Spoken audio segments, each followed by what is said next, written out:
Помните, что вы председатель? Что? Помните, что вы председатель? Да, конечно.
We start our last morning session of this conference with the second talk of Kent Ward of Indiana State University, and the topic is Transfinite Milnor invariants in finite-oriented free manifolds. Okay, I have a lot to cover today, so I think I'll probably work a little faster than yesterday, which is really meant to be introductory.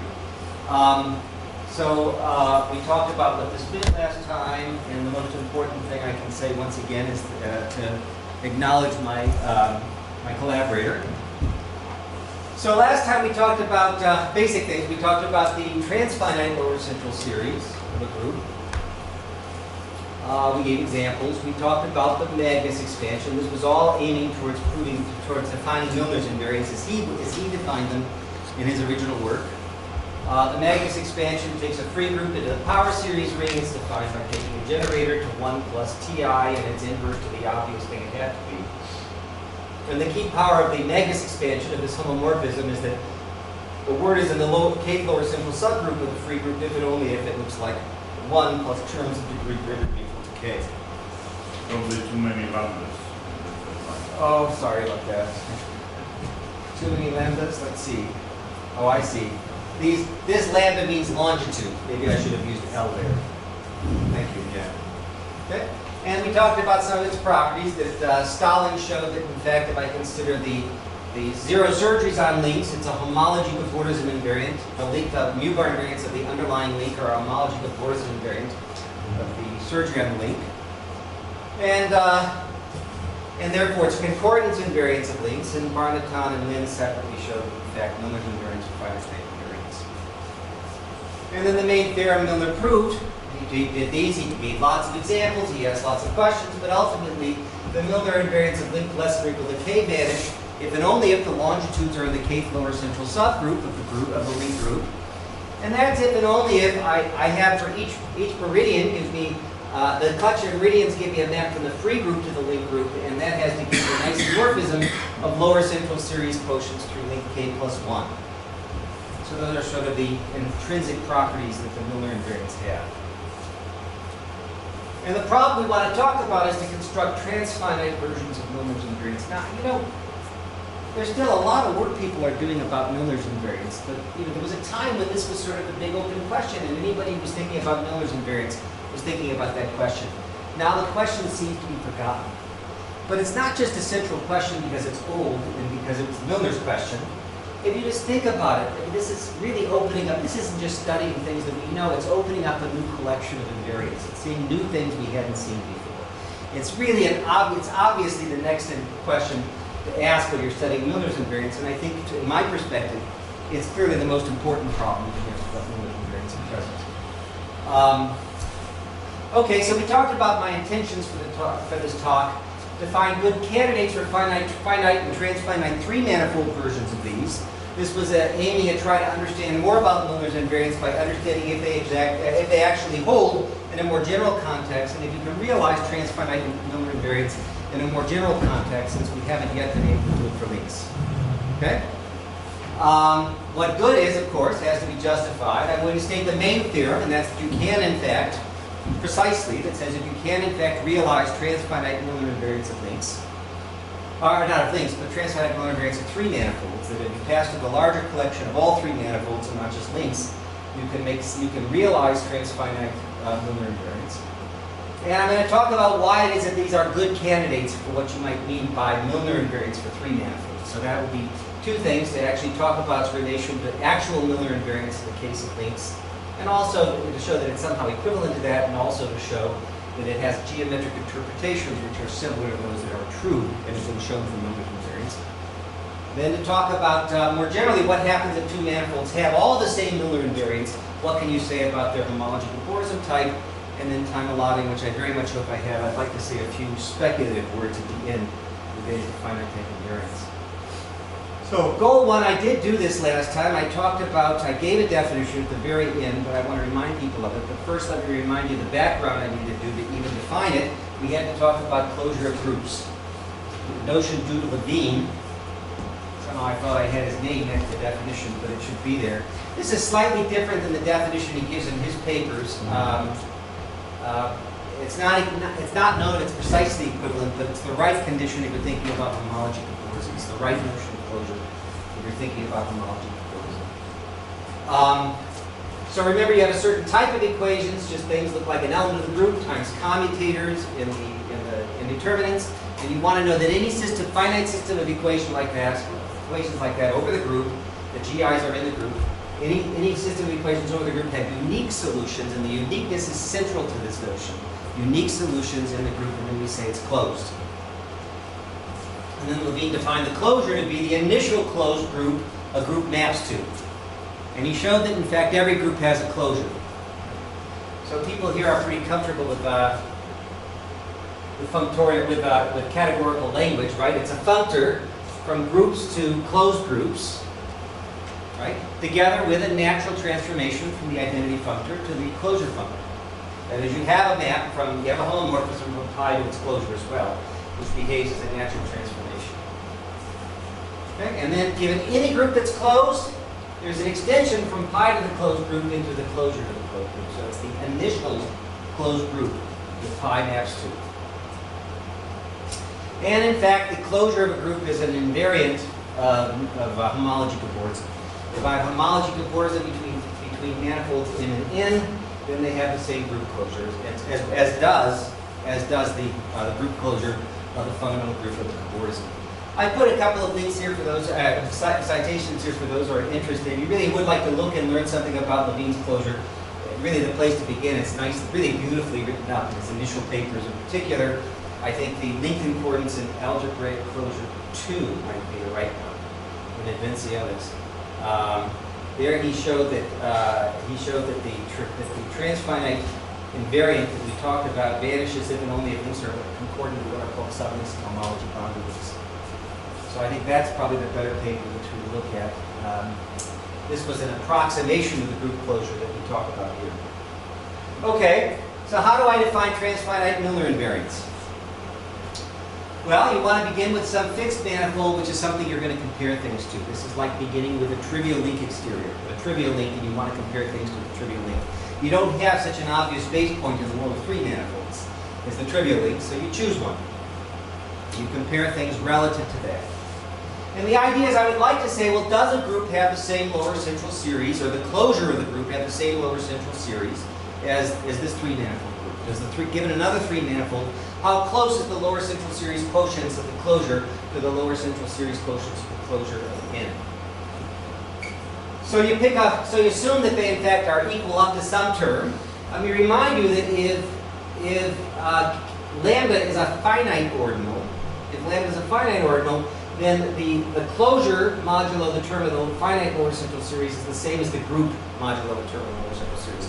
If I'm looking at finite ordinals, I don't need to worry about algebraic closure at all. I get the same answer for the Milnor quotients. Only at the infinite ordinals does this differ from gamma mod gamma lambda. Okay, so I take some ordinal for which they aren't, I go up as high as I can to the point that these quotients are equal. Pi is pi 1 of some other 3 manifold. I pick some point where they're equal, and now I look at the next step and I say, well, are they equal there? And so I define an invariant. I talk about the homology class, or the cobordism class of M, and the 3-dimensional cobordism over pi hat, mod pi hat lambda. Closure, the lambda quotient of the closure, the algebraic closure between pi. That's the same as the third homology, but I have to mod out by some automorphisms because there might be lots of different maps from pi 1 of M into this group. Right? So I mod out, I compare it. In the end, that's the same as gamma, so I use gamma. I'll compare things in the group gamma, but there are lots of automorphisms to gamma, so I have to mod out by those automorphisms to get something that's well defined. So what is omega? What is omega? I don't see an omega here. Oh, that's just cobordism, 3-dimensional cobordism. Oh, okay. There's 3-dimensional cobordism, which is the same as 3-dimensional homology. I'm sorry, I was thinking about the ordinal little omega. I got confused. Yeah. Just skip that. It's the same thing. They're isomorphic. Look at this if you prefer. I thought that geometric definition might be a little more comfortable. And then that's not the lambda or the lambda plus first Milnor invariant. What you do is you take that class and you ask, does it lift the gamma hat mod gamma hat lambda plus 1? Right? Now, of course, if the quotient of pi 1 of m has if the closure of pi 1 of m has the same lambda plus first quotient, lambda plus first quotient group, lower central quotient group, I can define an invariant here, and therefore this will be in the image of up here, and therefore the mu plus 1 Milnor invariance will vanish. Right? If they have the same lower central series one step up, this invariant vanishes. So it's somehow a relative version. I was trying to get at this question about do the lower central series agree one step up.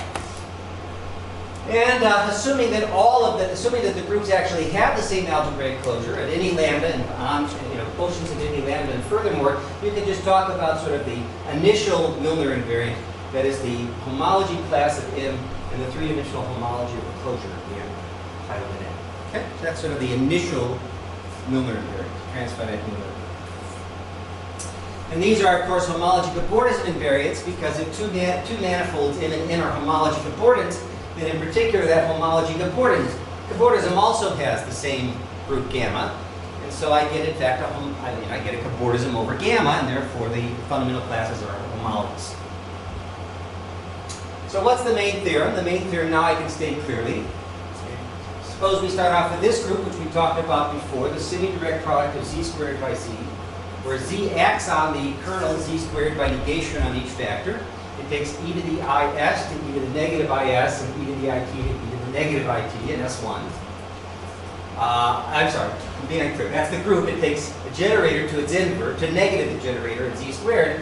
And now take the map from T2 to T2, which in fact reverses the orientation of both circles. That's an orientation preserving map, and now I can take the mapping cylinder of that. That's a torus bundle over a circle. So let's use that 3-manifold. It's an orientable 3-manifold. And we'll take its algebraic closure, and remember I did as an example last time, I mentioned the theorem that says that this is in fact what the algebraic closure looks like. It's a group of linked omega plus 1, and the omega term of the lower central series is in fact z localized at 2 mod z.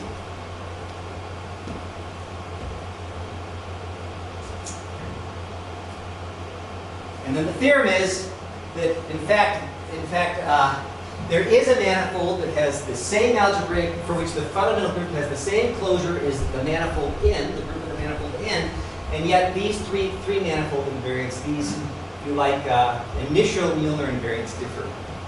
There are non-trivial transfinite Milnor invariants.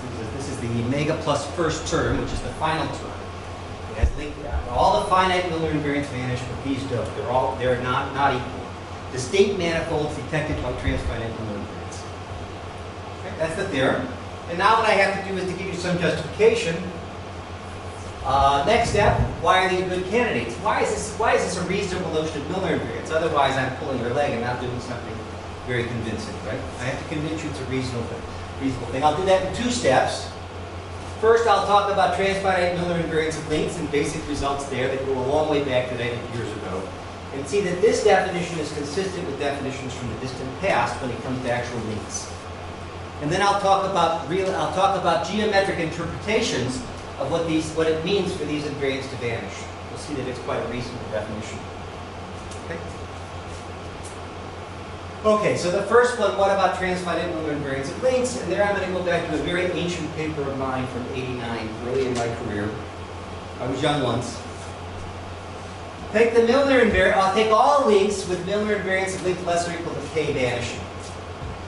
Okay, they're ordered, oriented links, and you can connect them up. You can do connected sum. Now, the connected sum operation isn't well defined, but it will be well defined on the quotient I'm going to define.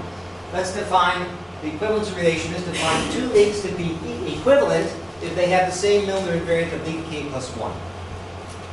Okay, so I take those that have Milnor invariants that have vanishing Milnor invariants up to length k, and I define them to be equivalent if all of the Milnor invariants of length k plus 1 are the same.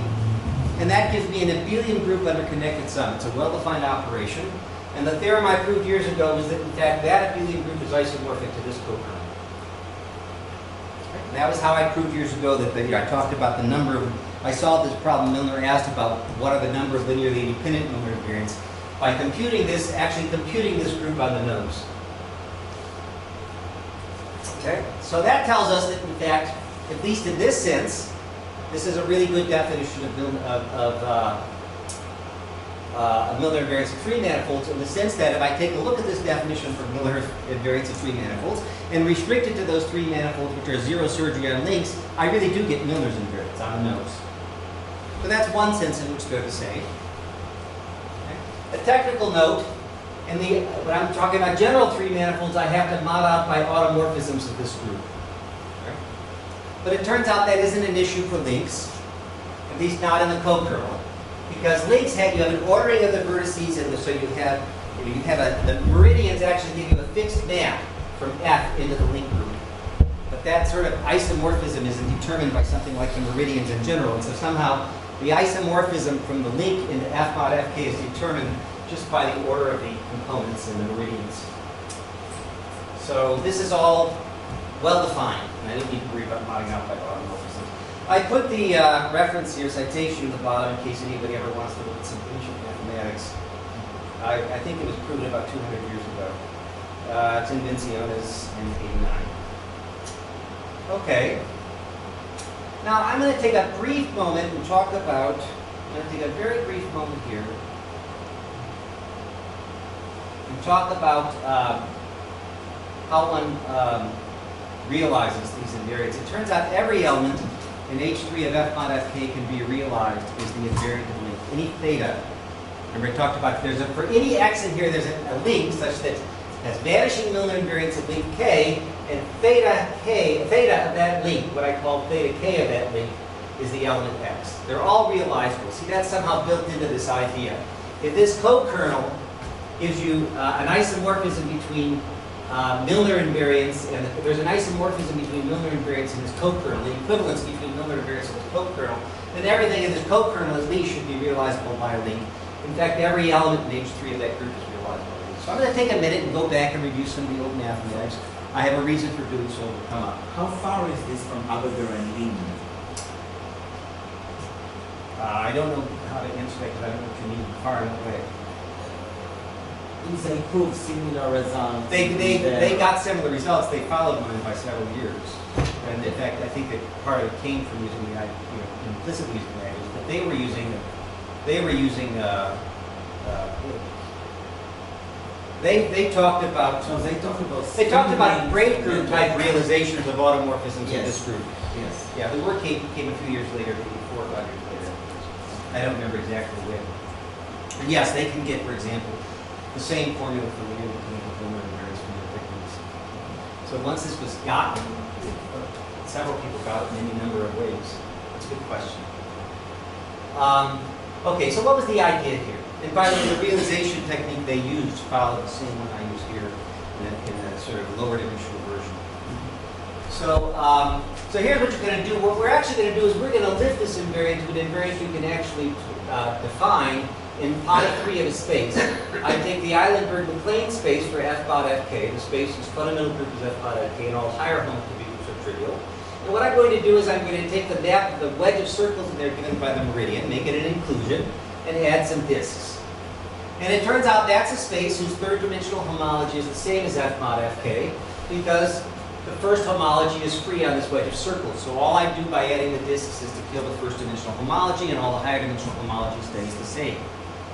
So this is a space whose third homology group is still f mod fk, the homology of the third homology of the Eilenberg-MacLane space. But it's a simply connected space, so the Hurwitz map is onto. And so what I'm going to do is I'm going to take an arbitrary element here and I'm going to lift it to some new element in here. And what I'm going to do is to realize this element. Because this is onto and it's an image of the element I'm lifting, it hits this, you can just check and see that I'm actually realizing the element in H3 of f mod fk dimension. So there's a reason why I bring this up, I'll bring up in a minute, related to the transfinite Milnor invariant. But let's go on and say a little more. So the idea is I just take a map, I take an element in H3 of f mod fk, I lift it up into pi 3 of the space, and I represent it by a homotopy class. Now this space has a wedge of 2 disks in it, so I can make this map transverse to the center points of those 2 disks, and I can take the inverse image, and that's a link. Right? For each point, I have the inverse image, and that's a 1 manifold. I have only one problem. That 1 manifold may have too many components. It may not be connected.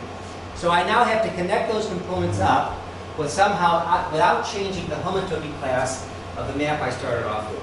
I have to somehow make it so the inverse images of those center points of those disks are connected. And it turns out that's not hard to do. It's a little handle body theory, and you can do that, but it does depend on a fundamental fact, and that's that when I take the inverse image of these center points, I get some link with maybe too many components in S3, but the fundamental group of that exterior maps onto f mod fk, and I need that as part of that argument.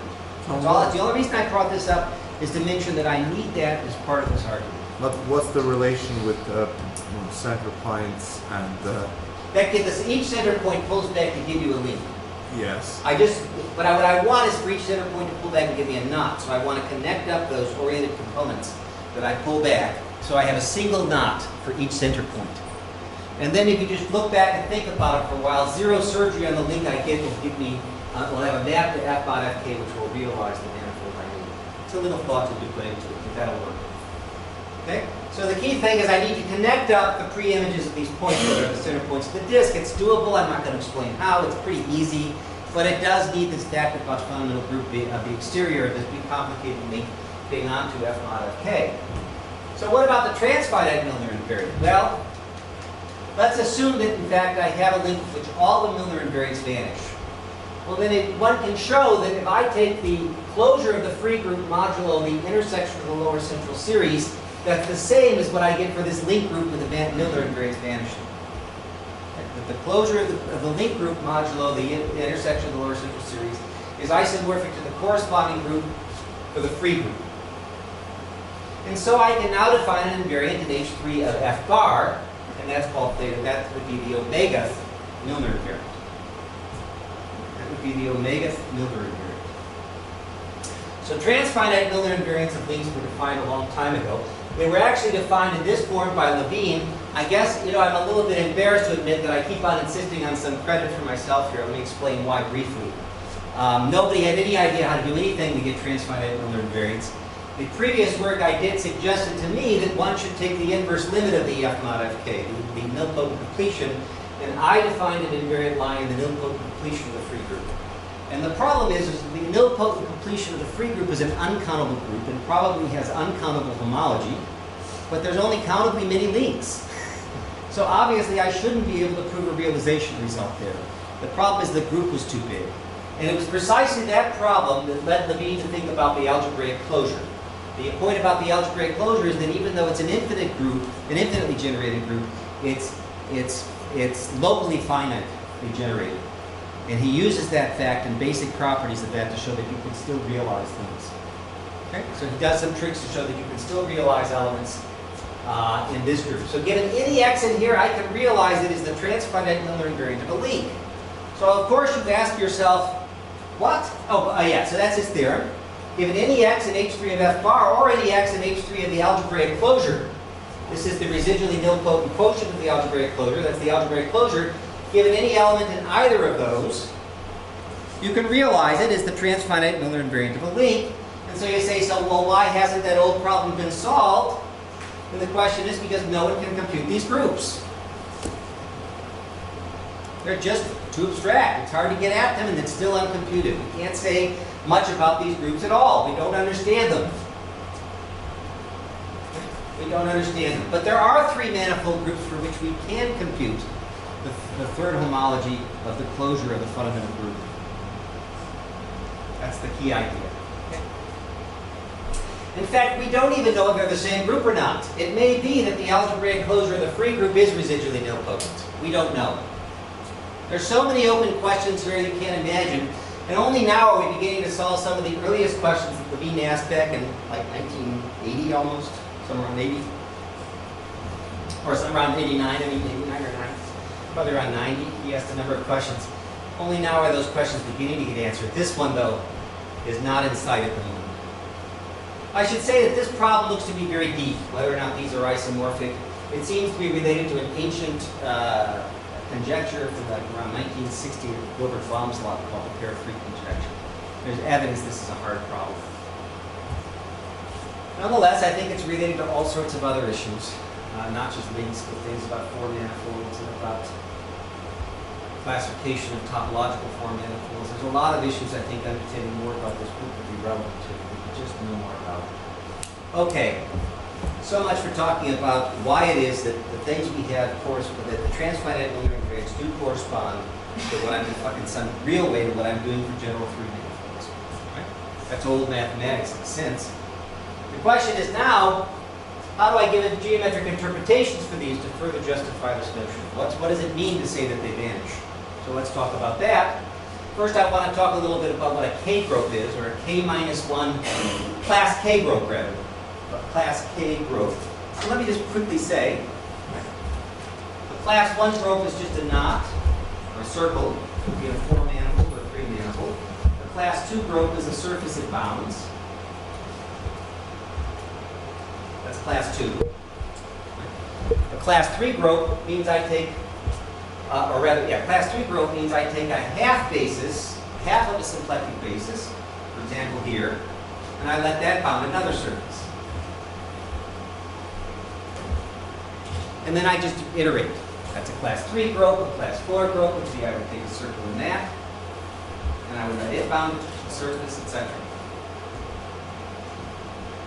Now you should think of this, by the way, we also talk about class K groups when the knot is actually just the empty set. That is, the bottom surface can just be a closed surface, in which case it's a 2-dimensional group. It's still a 2-dimensional, it's still a 2 group, if you like. You should think about a K group as being an approximation to a sphere, sort of a kth order approximation to a spherical class. Right? If this is sitting in a manifold, well, if this were a disk, so suppose I have, let's do a closed surface case. Suppose I have a closed surface. And now I take a curve in here and I let it bound the surface. If that surface were a disk, then the top dimensional homology class would be spherical. Right? If this were a disk, then you could map a sphere into it, realizing that top dimensional homology class. But you don't. It's not. You can only bounce a surface. So that's sort of a third order approximation to a sphere. So now you do it again. You get a 4th order approximation, etc. So that's what a K group is. Thank you. And now when I talk about geometric realization, I'm going to change just a little bit for reasons related to realization results. I'm going to start dealing with a rational lower simple series instead of the usual lower simple series. It's defined just like the other, except that I'm going to take each time I pass down to pi mod pi, and I'm going to tensor with Q. That is, I'm going to take elements of adaptive torsion in pi mod pi k, adaptive torsion in pi mod pi k, and I'm going to kill them. They're going to be in the kernel. They're going to be in the next term of the lower simple series. So what this is it's the most quickly descending sequence of subgroups of the original group, which have the property that this is a central extension, and these are torsion-free groups. Okay? It's called the rational lower simple series, and I'm going to deal with that. It's very close to the original one. the original lower, the usual lower central series map quotients map to the rational lower central series quotients. Okay, so here's the theorem. Suppose I start off with a manifold N, closed orientable 3 manifold. That's called gamma its fundamental group. Again, I'm going to take a lambda for which they agree, and I'm going to take a look at the lambda plus first lower central series and say, do they agree there or not? So I have the algebraic closures modulo the lambda term of the lower central series are the same, and I want to know, are they the same, and is the lambda plus first term the same? And I define the lambda plus first Milnor invariant to be this homology class, the homology class of M, and H3 of gamma hat mod H3 of gamma hat alpha, modulo the image of the next group up, and of course I have to mod out by automorphisms to make things well defined. Let's just call that C lambda of N. N is the base point, the comparison point. So the following are equivalent. The lambda plus first Milnor invariance of M, the one I'm comparing to N vanish, that's equivalent to saying that there's a cobordism, there's some manifold, some 3 manifold, which has the same, whose closure, fundamental group, the closure of the fundamental group has the same lambda plus first lower central series quotients as gamma, and which is cobordant to the original manifold. So there's some cobordism from M to something which lifts. And furthermore, that cobordism is an isomorphism on first homology, isomorphic to H1 of N on first homology, and the second homology group is generated by lambda groups. That is, it looks like, you make it so it looks like it's an isomorphism on first homology, but on second homology, it looks like the second homology is spherical, at least up to some approximation involving the lower central series. And that in turn is equivalent to the following statement. There is in fact a lift for pi 1 of M, it lifts up into gamma hat mod gamma hat plus 1, get gamma hat lambda plus 1, and in fact I do get an isomorphism on the next quotient up. So the point is, if that homology class lifts up to the next level, then the lower central series of the closure of that fundamental group is the same as the lower central series of gamma, 1 level higher. That's exactly like the theorem we have for Milnor's invariance. It's exactly like Milnor's theorem, right? The Milnor's invariants are characterized by the idea that they vanish if and only if the next term of the lower central series is isomorphic to that trivial group. So that's a geometric description of what it means for them to vanish, and in fact this type of a similar sort of description, it looks very different at the surface. I'm not going to talk about the comparison in detail, but if you take a look at the notion of K concordance that you'll find in my original paper and in some work of Tim Cochran as well, you'll see that a very similar notion of this exists a long time ago for Higgs. This is a slightly more natural viewpoint from the viewpoint of manifolds.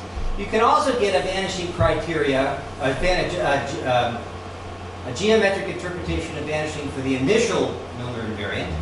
That is, if the initial Milnor invariants agree, then in fact there's a cobordism from N to N, a cobordism W from N to N. It's an isomorphism on the algebraic closure W, and furthermore, if I take the map from H2 of W to H2 of the fundamental, the closure of the fundamental group, H2 of W maps to H2 of the fundamental group, maps to its closure, the kernel of that is spherical. So this really sort of gives you an idea of what Milnor's invariants are doing. You're trying to construct a cobordism between manifolds, which is an isomorphism on first homology, and the second homology is spherical. If you can make that second homology spherical and you can embed it, then you can do cut and paste operations, surgery type 2 moves, and you can make it a product. So you're trying to somehow make that make a homology cobordism. The Milnor invariants allow you to get those elements. They're not represent those two-dimensional homology elements by surfaces, not by spheres. But the surfaces look like spheres to some term of the lower central series. They're approximations of spheres naturally indexed by the lower central series. That is their failure is measured by lambda groups, immersed lambda groups in the complement. Second homology is represented by immersed lambda groups. No complement. Immersed lambda groups. But if you go all the way up to the top, and there the Milnor invariant vanishes, the first order Milnor invariant vanishes, then you can in fact find a cobordism, compare it to the closure, and the difference between them is actually spherical. Geometric interpretation of what it means for Milnor invariants for manifolds. Okay, now I'm going to take a moment and talk about a problem I love. It's related to the K-slice conjecture, and the notion of K-slice or Milnor invariance, and so I'm going to talk about it briefly. In fact, this is my problem for the afternoon. I'm making my contribution for the afternoon now. A link is K-slice if the components bound disjointed bedded surfaces which have a symplectic basis which bound K groups, immersed K groups. Okay? So, what am I saying? I'm just saying it's K-slice if I have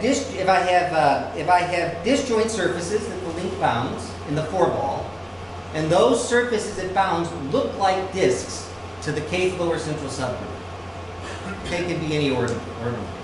So that's called K-slice. For finite ordinals, at least, that's called K-slice. You could talk about it more generally. And the theorem that I proved with Kiyoshi and Gusa, this is an idea, this is a definition that Cochrane and I both came up with independently when thinking about Milnor invariance. And at the time, we both made the same conjecture independently, that the link is K-slice if and only if the Milnor invariance of link 2 can vanish. And eventually, I proved that with Kiyoshi and Gusa. It turned out it's a pretty hard theorem to prove, and involves all sorts of ideas of homology of Lie algebras and Lie groups in the May spectral sequence and all sorts of technical things, tools. It was a very technical result. But we were able to show, in fact, that a link is K-slice if and only if the Milnor invariance of link 2 can vanish. Right? K-slice, remember, means that the components bound disjoint surfaces. Those surfaces have a symplectic basis where each curve is a symplectic basis. In the exterior of the surfaces bounds an immersed K group. And you might ask, well, can I make it bound an embedded K group? Can I make that curve on the surface bound a framed embedded K group? Well, Cochrane, Schneiderman, and Teichner thought about that very problem, and they show that there's in fact a sequence of invariants they call RFK, what they call higher order RF invariants, that do exactly that. There's a sequence of higher order RF invariants that vanish if and only if you can take those immersed groups in a K-slice and replace them by embedded groups. And furthermore, these RF invariants are concordance invariants of the original name. And they conjecture that these RF invariants are in fact finite type invariants. I guess let me save that for the next slide, I guess. Do I have it written here? No. Okay. So they call that geometrically K-slice. Let me comment on where it comes from. You actually start trying to build an embedded group. I have some curve and I take a surface it bounds and then I try to do various finger moves and things to remove intersections, and then I try to build the next level of the surface. It turns out building the next level of surface, it's Milnor's invariants that are the instructions. And then you try to make them framed and embedded and you get the RF invariants arising. Where are the RF invariants arising? Somewhere in these surfaces that they build, in these embedded surfaces up to a point they build, somewhere in the spine of those, there's a tree. And they take a look at that tree as an element in the algebra of trees. And it turns out that there are Z mod 2 valued invariants in the algebra of trees. Well, unless there's zero invariants in the algebra of trees, they don't know what the indeterminacy issue, how it plays out. But they think it's almost certainly going to be Z mod 2 valued invariants in this algebra of trees. And in fact, they conjecture that these are Z mod 2 valued finite type invariants for links. So you have this family. By the way, the conjecture is that the higher order RF invariants lying for each K lying one-to-one correspondence to the basic commutators of weight K. And that each one is a Z mod 2 valued invariant, which is a concordance invariant of the link. These are finite type invariants. So my question is that true? Are they finite type invariants? I think that's a very natural, beautiful problem. It fits that, it's a very geometric problem. The constructions they do building these trees, they literally get in there with their hands and they construct surfaces and they try to push the surfaces around and make them disjoint. And in the process, they find themselves building a tree in the spine of that surface, that sequence of surfaces. And that tree turns out to be, well, you can explicitly see IHX arise in terms of various types of finger moves on these collections of surfaces. The underlying graph changes by IHX. An anti-symmetry is related to there. And they actually get at something which is a well-defined element, well, modulo. It's either a Z mod 2 or well-defined element in this algebra. It's either a Z mod 2 or a zero element in this algebra of trees. They don't know whether it's well-defined. If they could prove that, they'd be done. And the question is it a finite type invariant? And is that the way we're going to show that, in fact, these invariants are non-zero? Okay. So So that's promotion. This stuff is really hard reading. It's very combinatorial, very geometric. The arguments are very hard to follow. The best reference I can give for those who are interested is in the Proceedings of the National Academy of Sciences, Higher Order Intersections in Low-Dimensional Topology, where they wrote a survey paper. It has its problems, but it's probably the most readable thing they have. Okay. So that's my problem for the afternoon, I hope. Okay, and one might ask as a natural question, how do univalent trees rate somehow, how are they related to the homology of nilpotent groups? I'm not going to take any time to talk about this because I still have quite a bit I want to talk about. I only have about 10 minutes left. But there are things I can say, but I think that there are deeper questions you can ask here. I think that there are some deep connections somehow between the algebra of trees and the homology of nilpotent groups that would be worth understanding more about. Okay, so the next thing, discuss homology of borders within a class of three manifolds with a fixed Milnor invariance. I'm going to say a couple of words about that to motivate the final discussion I want to make on the blackboard here, the whiteboard, about finite type invariance.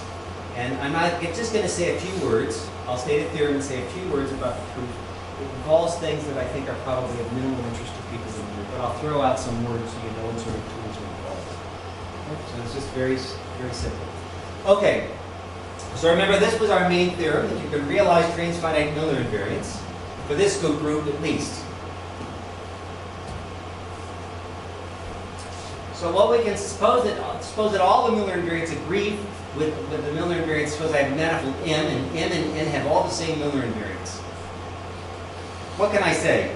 And the answer is I can find hyperbolic 3 manifolds that have maps infinitely many distinct hyperbolic 3 manifolds, no two of which are homology cordant, and all have homology equivalences to the manifold M. Okay?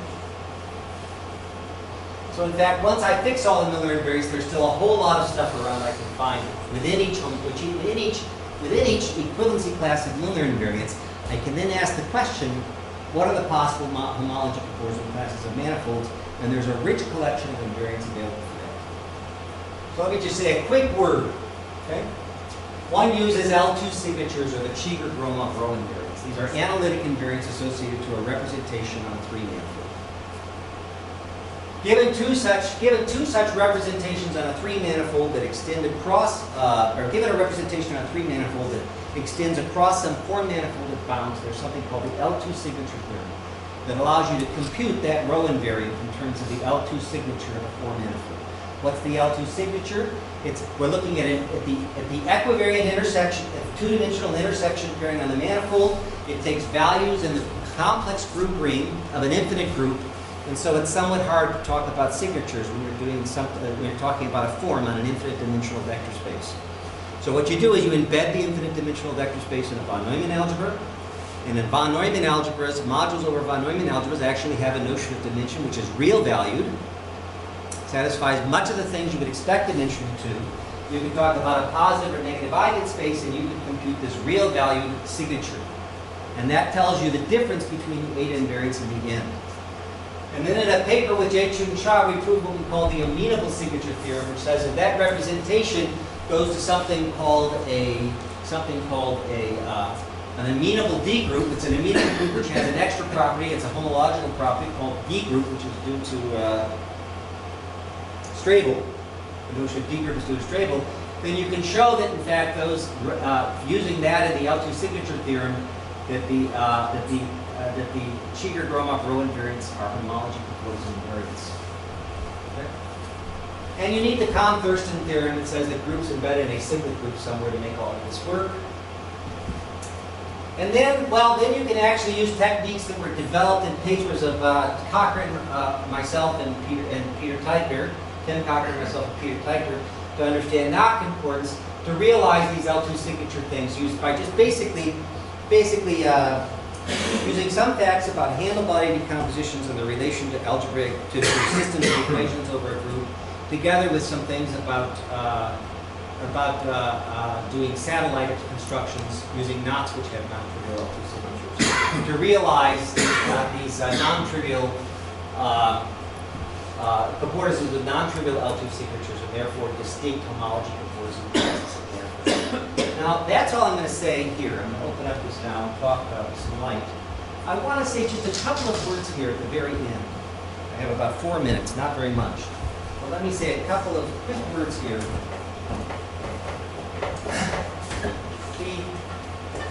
The idea that comes from all this is that if one is considering three manifolds, modulo homology proposal, that somehow there's the homology types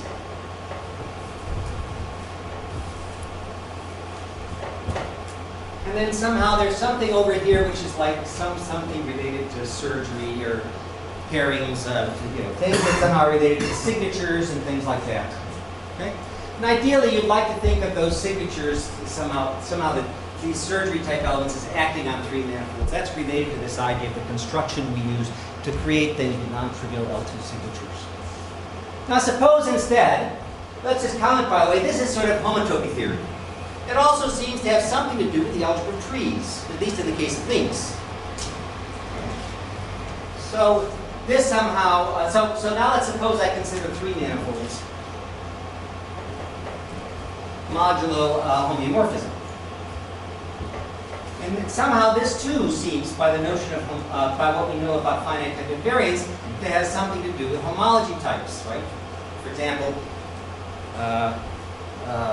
homology spheres. You can find finite type invariants on homology spheres. And somehow you would expect that the kernel of this thing has something to do with the algebra of unit trivalent graphs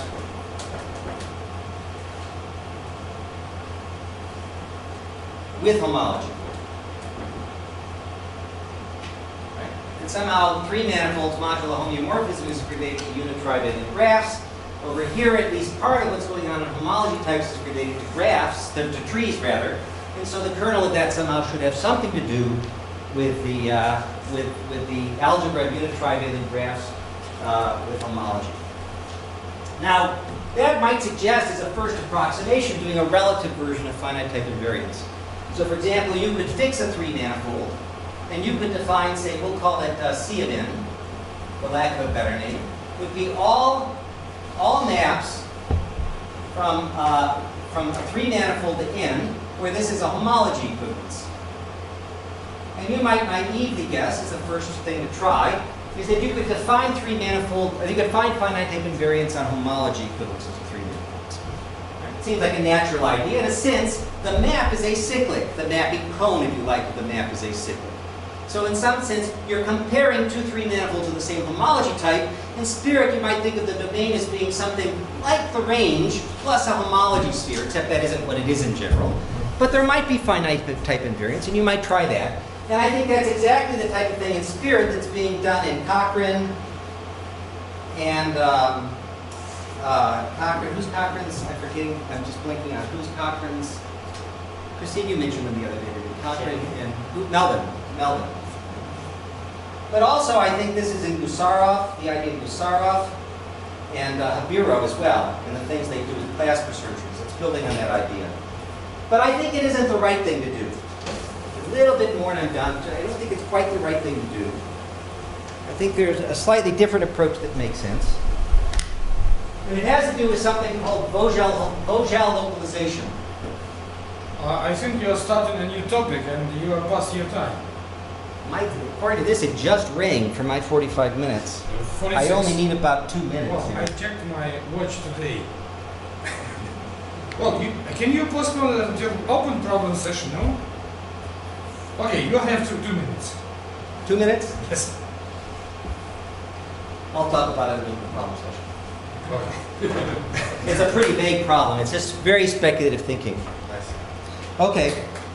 Thank you. You're absolutely right to stop it. You're absolutely right to stop it. Okay, Thank I you. have a question. Yes. What do you mean by the algebra of unit trivalent graphs with homology? I mean those for which there are non-trivial cycles. Ah, I see. Not trees. Yeah, I see. Okay. I thought that there is some homology theory for the algebra. No. I just mean the kernel of the map from I the see, algebra yeah. into the algebra of trees. Yes, I see. And the algebraic structure, you mean that which arises in finite type invariants? Yes. Not, okay. Any questions, remarks?